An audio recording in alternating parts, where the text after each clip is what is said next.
Hello student, KJ knowledge hub के YouTube channel में मैं कन्हैया जी पांडे आपका स्वागत करता हूं। तो स्टूडेंट, आप सभी को सुप्रभात, गुड मॉर्निंग। तो आइए स्टूडेंट, आज हम लोग बिहार बोर्ड के रसायन शास्त्र के पाठ 3 धातु एवं अधातु वर्ग दशम भारतीय भवन पुस्तक के लघुतरीय प्रश्न भाग 4 में प्रश्न संख्या 23 को देखते हैं। स्टूडेंट, हमारा प्रश्न संख्या 23 है, निम्नलिखित में वैद्युत संयोजक और सहसंयोजक यौगिकों का चयन करें। तो हमें जो दिया गया है इसमें पहला जो कंपाउंड है वह ग्लूकोज है। ग्लूकोज में सहसंयोजक बंधन पाया जाता है, सहसंयोजक बंधन।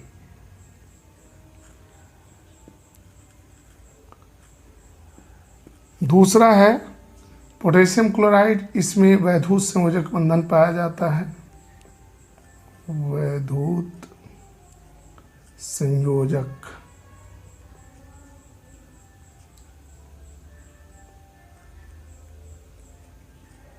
बंधन।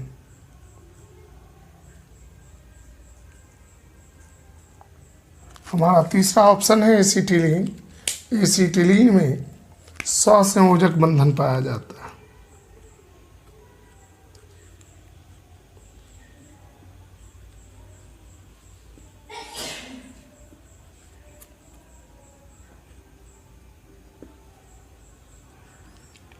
चौथा ऑप्शन है यूरिया। यूरिया में सहसंयोजक बंधन पाया जाता है।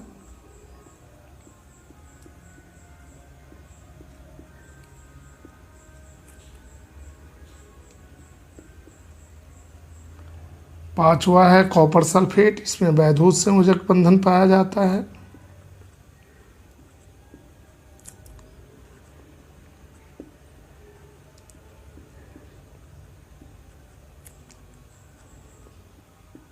कार्बन टेट्राक्लोराइड में सहसंयोजक बंधन पाया जाता है।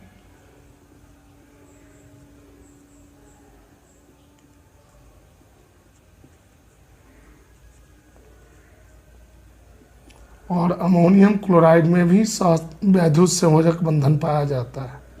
ऐसे अमोनियम क्लोराइड में स्टूडेंट तीनों प्रकार के बंधन यानी वैद्युत संयोजक, सहसंयोजक और उप सहसंयोजक बंधन पाया जाता है। अमोनियम क्लोराइड को नौसादर कहा जाता है। अब हम लोग प्रश्न संख्या 24 को देखते हैं। हमारा प्रश्न संख्या 24 है कि जल में विलय 2 सहसंयोजक यौगिकों के नाम लिखिए। तो जल में विलय 2 सहसंयोजक यौगिकों के नाम हैं यूरिया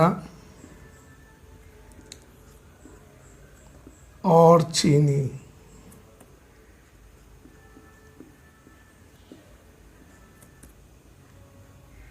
हमारा प्रश्न संख्या 25 है, मैग्नेटाइट में एक अचुंबकीय पदार्थ मिश्रित है, इसे अलग करने की एक विधि का उल्लेख करें।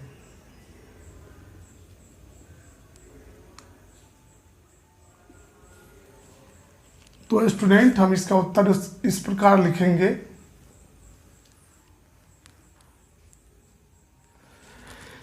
कि मैग्नेटाइट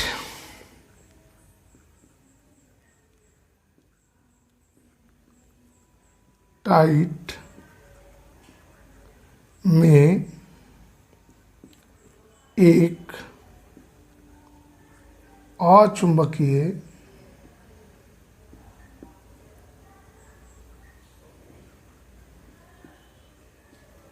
पदार्थ मिश्रित है,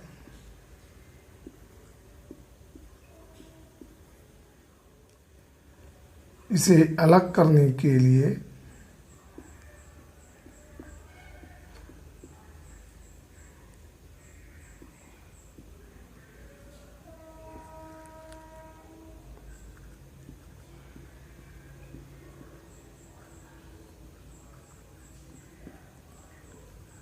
चुंबकीय पृथक्करण विधि का प्रयोग किया जाता है।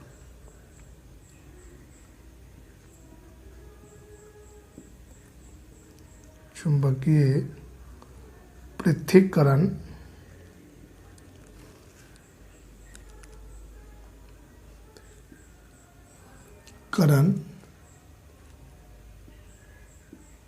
विधि का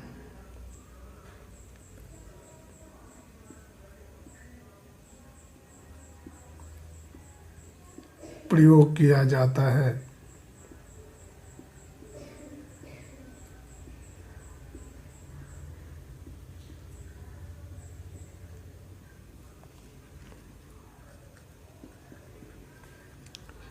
इस विधि में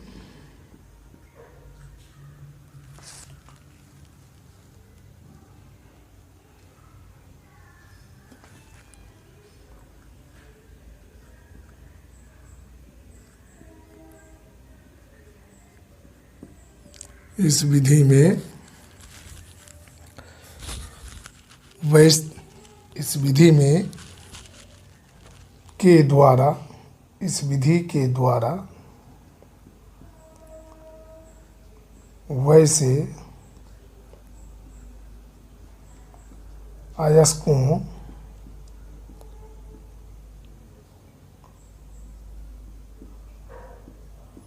को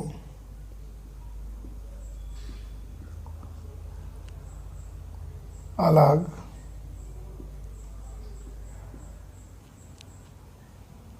करने इस विधि के द्वारा वैसे अयस्कों को अलग किया जाता है।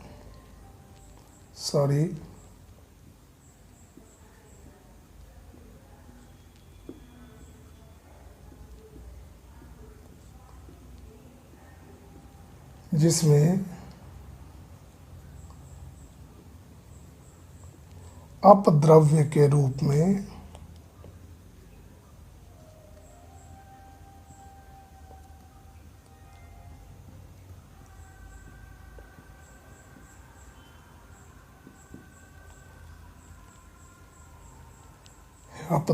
के रूप में पदार्थ अचुंबकीय हो।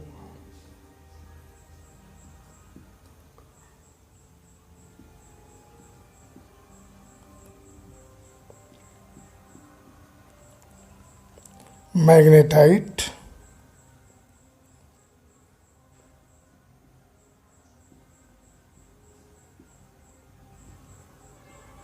में उपस्थित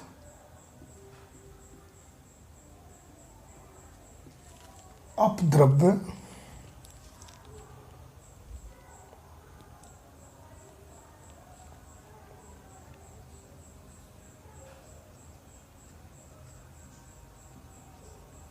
को इस विधि को चुंबकीय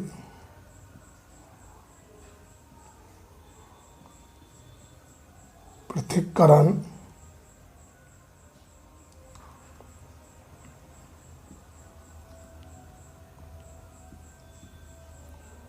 विधि द्वारा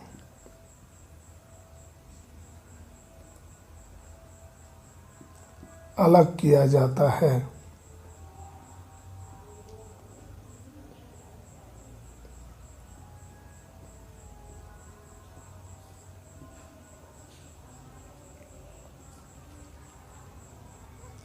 अब स्टूडेंट हम लोग प्रश्न संख्या 26 को देखेंगे।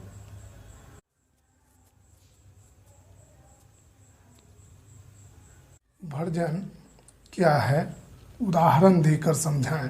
प्रश्न संख्या 26। तो भर्जन वैसी रासायनिक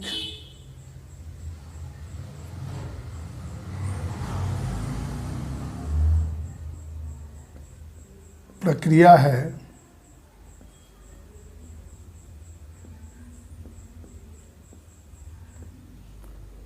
जिसमें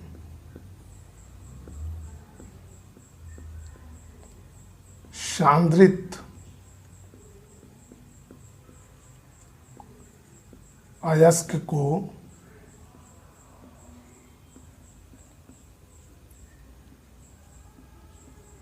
वायु की उपस्थिति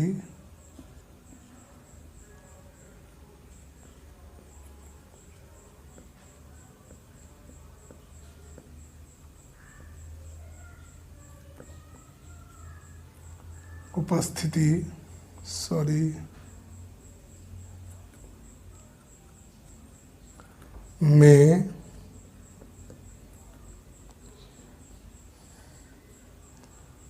तेजी से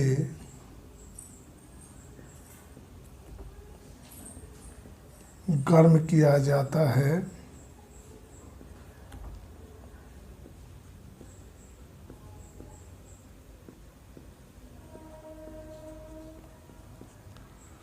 जिससे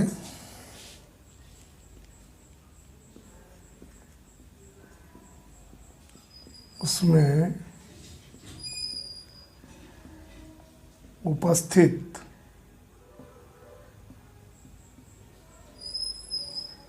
गैंग आर्सेनिक तथा गैंग ऑक्सीकृत होकर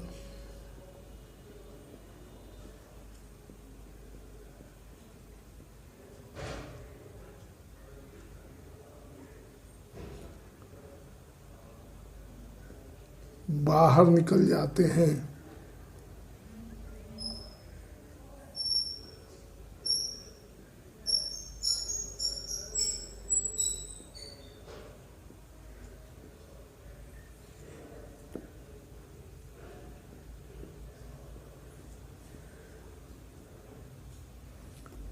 तथा धातु के ऑक्साइड में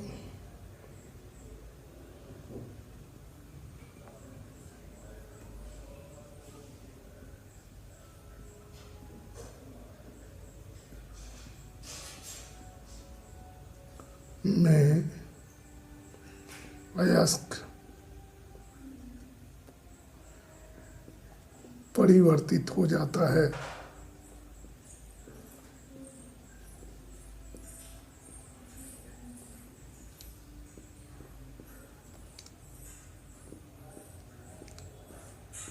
जैसे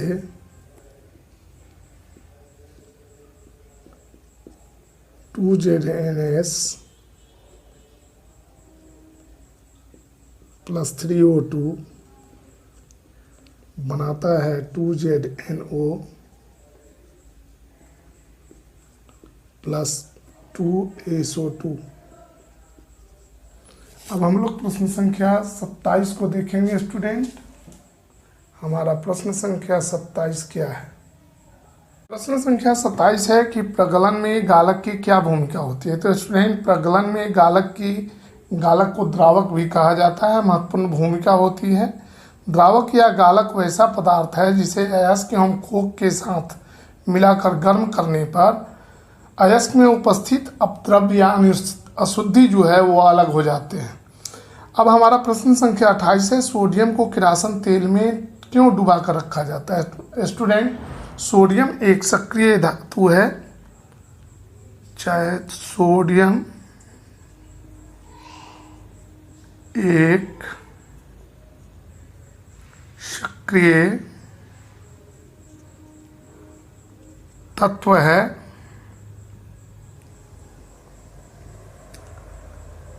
जो वायु में उपस्थित ऑक्सीजन से क्रिया करके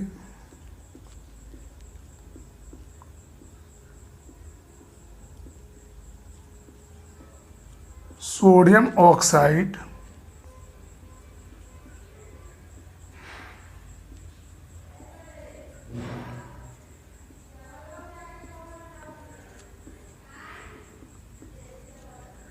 बनाता है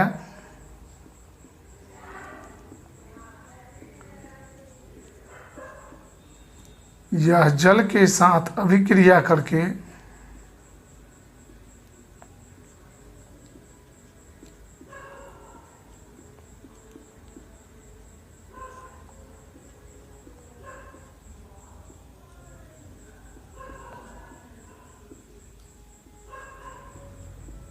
सोडियम हाइड्रोक्साइड NaOH बनाता है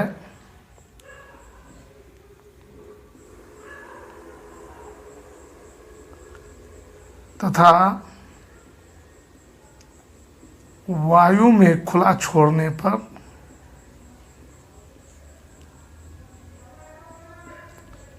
खुला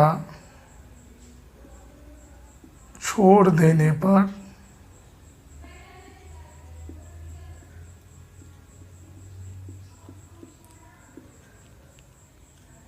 इसमें आग लग जाती है, चाहे इसमें आग पकड़ लेती है।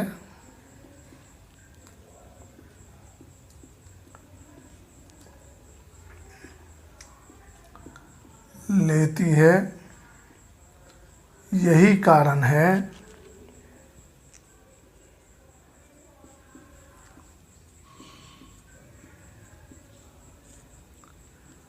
कि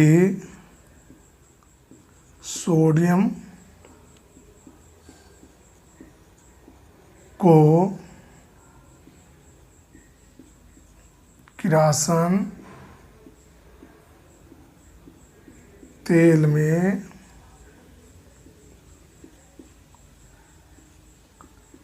डुबा कर रखा जाता है।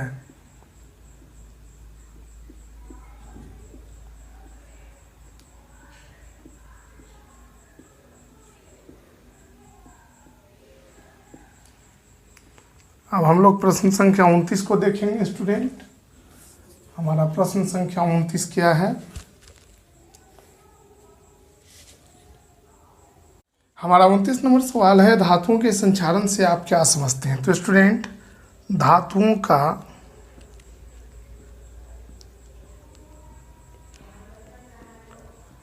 परत दर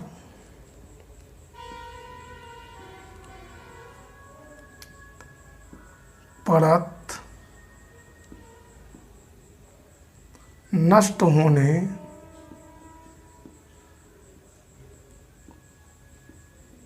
की प्रक्रिया को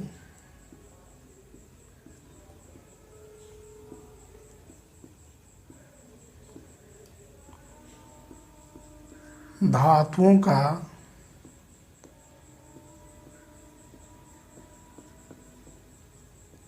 संक्षारण कहते हैं।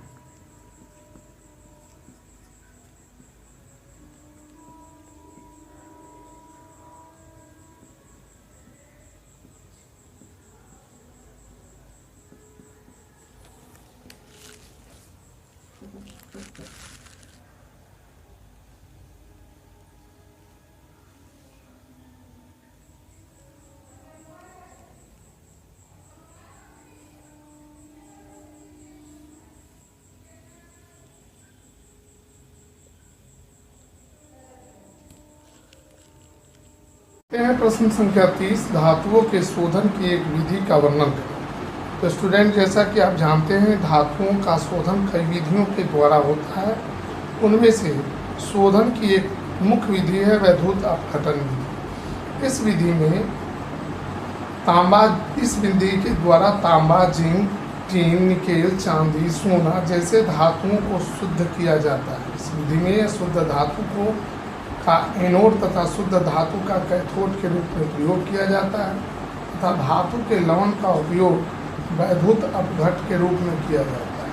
जब इस विलयन में विद्युत धारा का प्रवाह किया जाता है तो अब एनोड से शुद्ध धातु विलयन में चली जाती है और उतनी ही मात्रा में शुद्ध धातु विलयन से कैथोड पर चली जाती है तथा विलय अशुद्धियाँ विलयन में चली जाती हैं और अविलय अशुद्धियाँ एनोड पर जमा हो जाती हैं, जिसे एनोड पंख के नाम से जानते हैं। अब हमारा प्रश्न संख्या 31 है, मिश्र धातु क्या है?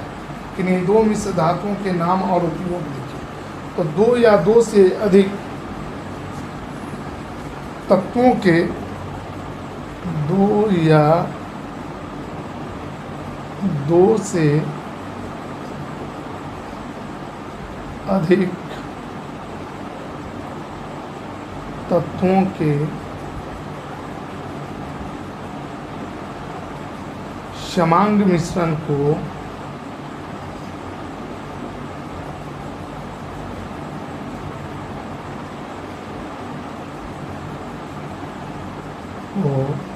मिश्र धातु कहते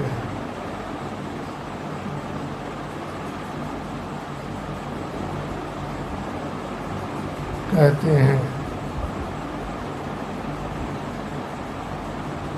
दो मिश्र धातुओं के नाम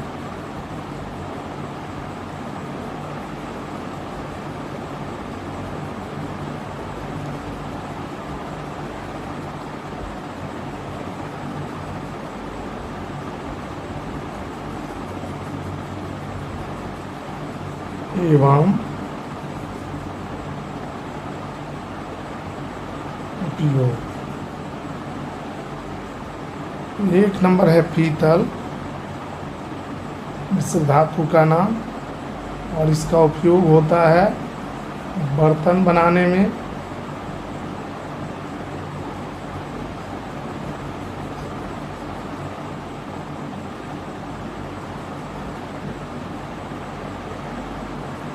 मूर्ति बनाने में,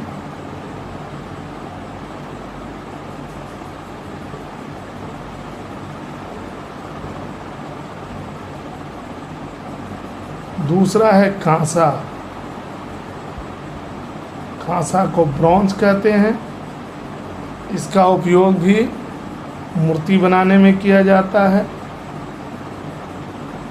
सिक्का बनाने में किया जाता है कांसा का प्रयोग, जहाज बनाने में किया जाता है और मशीनों के निर्माण में किया जाता है। तो स्टूडेंट, लघुत्तरीय प्रश्न के भाग 4 में हम लोगों ने कुछ प्रश्नों के बारे में जानकारी प्राप्त की। अगर आपको वीडियो अच्छा लगे तो आप इसे लाइक करें, शेयर करें और सब्सक्राइब करें। तब तक के लिए मैं कन्हैया जी पांडे आपसे विदा लेता हूँ। धन्यवाद। हमारे अगले वीडियो का इंतज़ार कीजिए।